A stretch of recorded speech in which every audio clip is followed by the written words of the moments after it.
Ghost of Tsushima is a 2020 open-world action game. It follows a samurai, Lord Sakai, on his quest to defeat an invading Mongol army.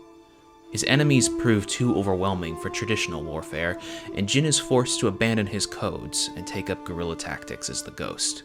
Over the course of the game, you and Jin will encounter many other denizens of the island, each reacting to the invasion in their own ways. Together, their stories all ask the same thing. What's more important, honor or victory? There's a lot to praise about this game. The combat system is fluid and engaging, and it's fun to use your range of maneuvers on enemies. The entire experience is absolutely gorgeous, too. It was one of the last AAA games of a console generation, and the polish is evident. However, even though the mechanical parts of the game are great, I find the story and its question about honor to be kind of lacking. There's not a single moment you can point to and say, this is where the problem is. Jin's arc from Samurai to Ghost is a very long one, but at several parts of my original playthrough, I found myself furrowing my brow and thinking, that didn't make any sense.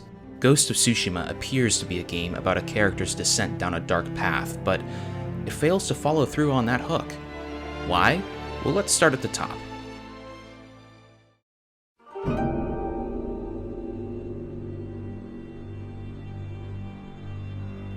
Jin is a respected samurai who's been raised by his uncle to follow a code of both sword and philosophy. As much as the word honor comes up in the game, its definition is ephemeral. We know what his uncle believes about it, but what does Jin believe? What does honor mean to you? I guess protecting people. The ones who can't fight for themselves. As a teenager, his view is clear. It's hard to disagree that protecting people is a good thing. Now, to be fair, Jin is still young and sheltered here. Lord Shimura, older and more experienced with the world, has another view. To be honorable is to serve, with courage, integrity, and self-control. For Shimura, a samurai never acts out of anger or fear.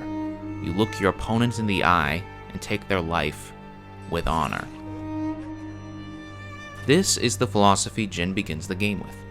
When the samurai first encounter the Mongols, they fight under Lord Shimura's code, and it does not go well. The battle on Komoda Beach is a slaughter. The Tsushima samurai fall to the Mongolian army who outnumber and outmatch them. Where the samurai are armed only with swords and skill, the Khan's forces come with fire, arrows, rockets, and spears. Khotun Khan cuts down stragglers without a second thought. Jin is pelted with arrows from distant, unseen archers, and flames burn soldiers alive. It's a bloodbath. The Mongols aren't just opposed to the samurai's code of honor, they're exploiting it. It's an amazing scene, one of Tsushima's best. As an opener, it lets you immediately get into the action with Jin, riding through a horrific and frightening battle. It's a bold choice to start the game with an overwhelming sequence, but it really invests you in how out of his depth Jin is. Jin does survive, though barely, and he goes to face the Khan alone. It goes about as well as it did on the beach. Jin is still no match for Khotun Khan, and he stomps you in a boss battle that you're meant to lose. Interestingly, while you can damage the Khan, even if you drop him to 0, he keeps fighting. Unlike some other samurai games, there's no alternate cutscene. Jin will always try to fight honorably, lose horribly, and then be thrown off the bridge. This starts a running theme in Tsushima. Despite being a game about choosing between tradition and practicality, Jin's arc is set in stone. As an example, you're sometimes given dialogue options when speaking with other characters. Normally, these options are slight variations that might give different flavor details on a character, but they never have an impact on their story. In theory, this might make you feel more connected to Jin, but the choice doesn't actually matter, since the conversation always ends in the same way. If anything, you're just choosing which dialogue path to miss out on. The larger issue here is that Tsushima's gameplay has no effect on the story. It only exists to move it from one plot point to the next. Now, on its own, this isn't a bad thing. Plenty of great games have a story that's isolated from the choices in gameplay, but Ghost of Tsushima is all about Jin's choices. So when the player's Jin has no impact on the narrative, friction begins to appear. After Jin falls off the bridge, the person who comes back is different. He doesn't get the name until later, but this is the point where Jin first becomes the Ghost. Jin has seen that his uncle's code of honor isn't going to be enough to defeat the Mongols. He needs to change how he fights. The first video game backstab is messy, and it shows how at odds Jin is with underhanded tactics. Without his uncle's code, what separates him from a bandit? He's even working with a thief now. But there is a difference, isn't there? Jin can't be without honor, because what he's doing is to defeat the enemy.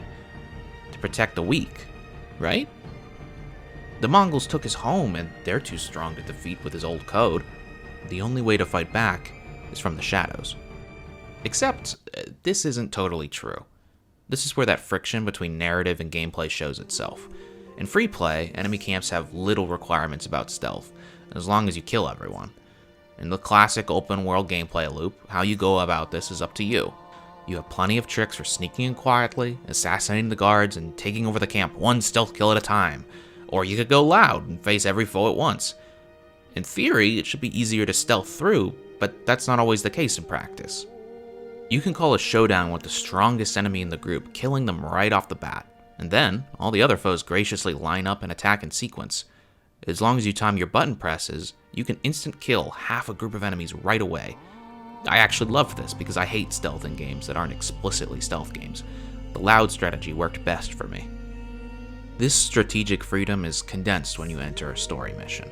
The parameters for failure are narrowed, and in some missions, if you get seen, you'll be slapped with a big mission failed screen and sent back to the last checkpoint. I know that Jin's story is supposed to have a specific arc to it, and the player needs to stay on track, but I also know I could probably take out a camp full of enemies at once. I've done it before. When characters comment on how dishonorable Jin's stealth tactics are, it disconnects me from the impact of the scene. My Jin faces his foes straight on. He doesn't stealth anywhere. Tsushima has a hard time making me feel guilty for breaking the samurai code when I really only have to inside of story beats.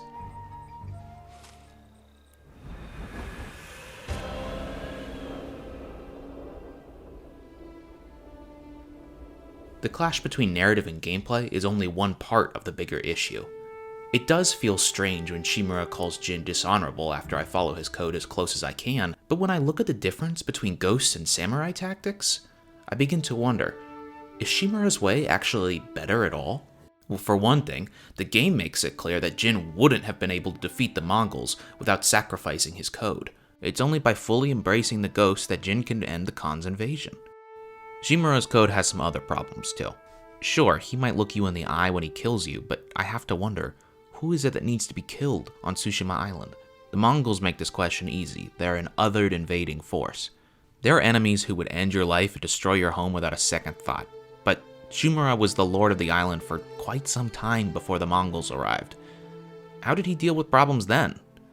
As one of the few people on the island who's well trained with a sword, it wouldn't be hard for him to kill a dissenter, whether he looked them in the eyes or not. And as it turns out, this might be exactly what Shimura did.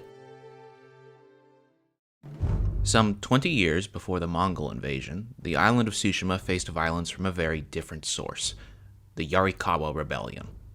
Rather than an external attack, this was an uprising by the people of the island.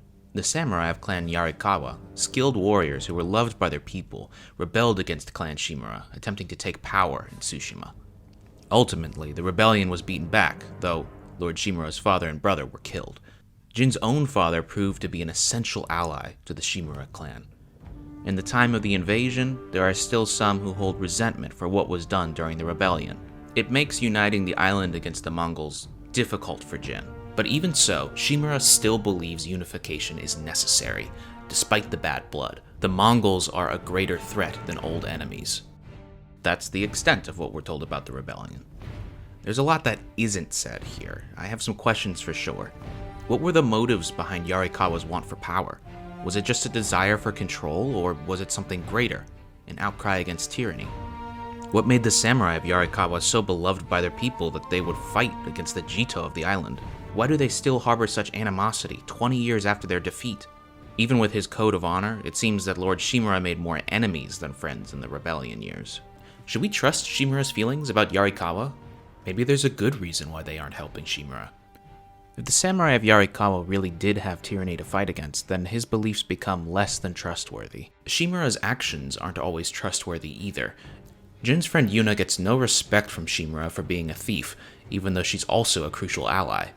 All she wants is to escape the island with her brother, but Shimura keeps asking them to stay for just a little longer. When her brother dies, Yuna has nothing left to run from and remains to fight the Mongols. Was Shimura's refusal to provide passage a tragic coincidence or a strategic play? Perhaps it's worth noting, Yuna and her brother were raised in Yarikawa. Maybe Shimura's actions are more conniving than they appear, but he still follows his code, right? The code that he made. That's main tenet is to serve one's lord. What a coincidence that he happens to be the sitting lord of Tsushima. Here's a question. Is it dishonorable for a peasant to strike from the shadows? Shimura's code emphasizes giving the opponent a fair chance to defend themselves, but in the battle between a farmer and a ruler backed with years of training and legions of samurai, the scales are tipped in a clear direction. Shimura's code might not be the right definition of honor then, but if that's the case, then what is? With the arrival of the Mongols, Jin is given an opportunity, a chance to discover what honor truly is, and if it can save Tsushima. I really wish that the game would explore this more, and to be fair, it seems like it wants to. I'm extrapolating a bit, of course, but with a cast of characters from all the different classes of the island, each with their own idea of how to fight the Mongols, it doesn't feel like Shimura's way is the only good choice to make. Unfortunately though, when it comes to how the story plays out, Ghost of Tsushima doesn't leave much time for moral philosophy or feudal politics. It does still have an answer of right and wrong though. Whatever Jin does must be good. It's not to say that Jin always chooses the good answer, but that the story molds itself to make sure it's the correct one. Here's an example. At one point, Jin tricks an old woman into making rat poisons to be used for biological warfare. This poison is such a painful death that it causes people to flee in fear when they see it. This biological weapon is in the most literal sense horrific, and Jin is more than happy to use it. This is not a good look. Jin's poison attacks as the ghost set a poor precedent for what life after war would be. When the Mongols are gone, will all the samurai of Tsushima be equipped with these poisons? Will they be used against bandits? Each other? Dissenters on the island? In one of the game's best scenes, this poison is used against Jin and a whole village of peasants, bringing death, pain, and hallucinations. His choice to poison hundreds of soldiers comes back to hurt him, but he doesn't mourn those lives. He's just upset that a tool fell into enemy hands. This is a huge shame because it's a great possibility for a moment of self-reflection.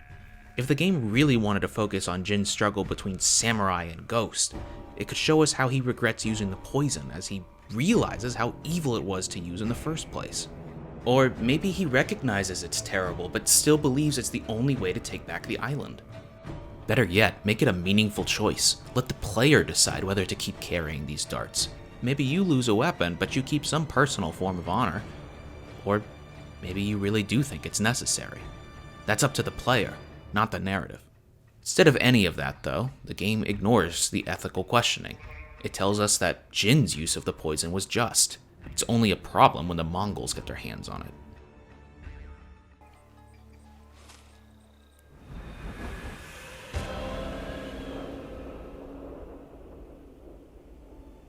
The companion quest lines are strange too. In one, you meet Lady Masako, a mother-turned-samurai out for revenge against the murderers of her family. All in all, this is a pretty cool story with some interesting twists in it. In this plot, Jin is the one who has to hold someone back. Masako is willing to do anything it takes to achieve her justice. All of the companion quests mirror Jin's personal struggle between his goals and his methods, but this one is the most direct parallel. Quite often, Jin ends up having to be the voice of reason against Masako's blind rage, and it's refreshing to see that Jin actually does have a limit to violence. But there's one mission that fumbles this dynamic. Jin finds Masako yelling at a local monk and steps in to see what the issue is. Masako is looking for a former servant to her clan that she fired. The monk doesn't think this man would have done anything to hurt Masako, and fears she's going to kill an innocent person. Jin convinces the monk to give up his location, so long as he's able to keep the violence to a minimum.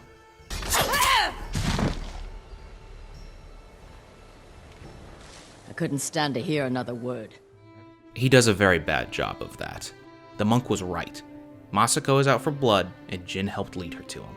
This could be an excellent moment for the game to reflect on the dangers of rash action, and show the player that sometimes violence isn't a good solution. But Jin actually agrees with what Masako is doing here. Let's take a look at why. Masako explains she fired the servant when she learned he was physically abusing his wife and child. When you find him, he even admits to killing them as a twisted act of mercy before the Mongols could. The man is painted as disgusting and vile, and there are great reasons for Masako to cut him down. I can't fault her for this. Not only was he a horrible husband and father, but he really did tip off the people that killed her entire clan. I do, however, find this scene problematic for the narrative. By demonizing the servant, any nuance to Masako's violence is ignored, since her action is justified. The swift and brutal killing of a peasant by a noble is shown as a moral good, and it isn't challenged again by the story. Even more ridiculous, the monk who tried to stop Masako ends up being associated with the murderers as well. When everyone who tries to stop her is a conspirator, the game is signaling that Masako's actions are all justified. When I think about this scene, it reminds me of the same issues I have with Shimura's code of honor being held as a moral absolute. How different would Masako's storyline be if she was wrong? The game shies away from exploring why people hate her clan. Instead, we get the narrative bending over backwards to justify that even if she's acting rashly, Masako is still acting correctly. The conspirators are real, and she's making the right choices. The most egregious example of this protagonist infallibility comes from another companion, Norio. Personally, I love this guy. Norio the monk is calm and nice, which is refreshing after everybody else on this island, and his massive naginata is a weapon unlike anything else you'll see in the game. He's an extremely unique character.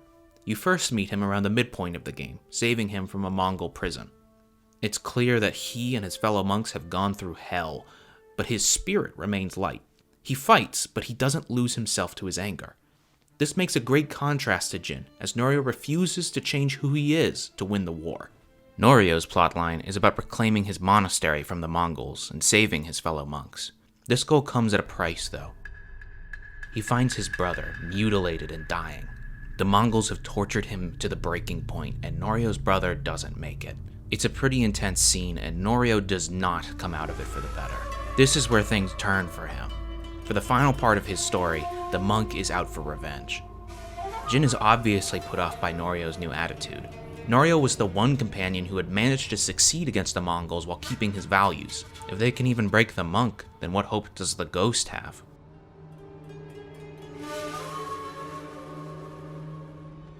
When Jin wakes in the middle of the night to find Norio missing, it's clear something is wrong.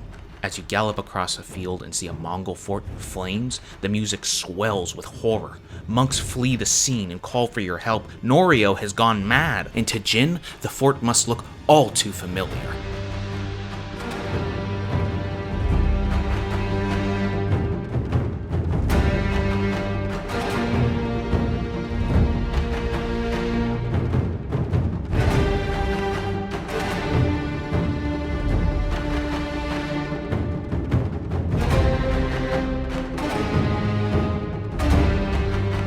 The scene as you enter the fort is terrifying. The walls are burning. Bodies, Mongol and Japanese alike, are strewn on the ground. The injured crawl through the mud, trying to escape with their last breath. And at the center of the encampment, Norio burns a Mongol soldier alive, screaming in rage. It's like Komoda Beach all over again, but this time Jin's friend is at the center of the massacre.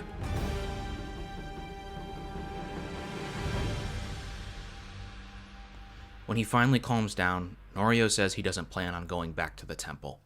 After what he's done, he feels he's no longer fit to be a monk. Instead, he'll wander Tsushima, slaying more Mongols wherever he goes. It is a dark twist to his story, but it's not an unexpected one. Norio gave in to his anger, and now he can't go back. Except, this isn't actually what happens. Jin still needs an army to fight the Mongols, and the monks need to be a part of it. In only 3 sentences, he convinces Norio to ignore his horrible acts, return to the temple, and lead his monks. That's it. That's the end of Norio's storyline. His tragic fall gets overwritten by the need for him to show up in the finale. Playing through his missions doesn't make any change to the story. It's all separated from the main plot. Norio's effect on the ending is the same either way. And even if it makes sense for Jin to try to convince him, I don't see how Norio would be willing to return to his temple at all, since immediately prior, he says he's unfit to be a monk, much less lead them. It's like watching a sitcom return to normal, so that way everyone can start at square one again next week. Maybe I'm being a bit too harsh here, but whenever the game does try to show violence and struggle, there's never any fallout to be dealt with, outside the ephemeral and poorly explained concept of honor. Without its consequences, the point feels hollow. A little over halfway through the game, Jin gains access to what's called the Ghost Stance. By this point, people have been calling him the Ghost, but it's this moment where his legend is really cemented. He attacks with an overwhelmingly brutal strike, beheading a Mongol leader and screaming fear into the troops around him. They fall back and crawl away in horror as Jin advances to slay them all. A black and white filter combines with a tunneling audio effect to give the impression of an adrenaline-induced rage, a raw focus of hate that allows Jin instant killing power. It's supposed to be horrifying because it is. What does the game have to say about the Ghost Stance? It's a power-up. A much coveted power-up, in fact, one that requires you to pull off perfect combos of kills. Beyond that, though, the ability is not remarked on again. No one has much to say about Jin's new violent methods. In fact, since they're helping win the war, he's applauded on the technique. Ghost of Tsushima is so obsessed with stealth kills versus honorable battle techniques, but it totally pulls its punches when it comes to the actual question of morality in war. Mutilations, biological warfare, terrorizing combatants, these are all fair game. If your death comes by the hand of a samurai who looks you in the eyes, it must have come deserved. What does all this tell us? The game shows us good violence and bad violence, but it ignores that suffering is caused by both. Jin's betrayal of his uncle's values, Norio's loss of his brother, a sensei's fight against a rebellious student, the relationships of these stories take precedence over the blood and death that they're built on. Now, to be fair, this isn't the only game that ignores the massive violence its characters inflict. In fact, it's become a joke how high the body count of some video game protagonists are. What makes this visible in Ghost of Tsushima, though, is that violence ignores the story the game is trying to tell. There could have been an amazing exploration of the emotional and mental costs of war, how it changes someone, how far someone is willing to go, and how it can turn people seeking to do the right thing into monsters. The final scene of Tsushima gives you a narrative choice, the first and only moment in which such a choice is given. Ironically, it's a choice that doesn't really matter. Hunted down by the shogunate, Jin must either kill or flee from his uncle. But either way, Jin becomes an outlaw, roaming Tsushima and attacking Mongol forces. Shimura says Jin has no honor. Perhaps this is true, but what does it matter? Jin defeats his enemy and drives out the main invasion. He survives his encounter with his uncle no matter what. He's still thanked by the people of Tsushima, even after going rogue.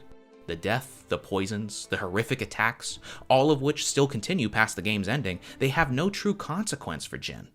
It makes Ghost of Tsushima's attempts to moralize about honor and violence fall flat.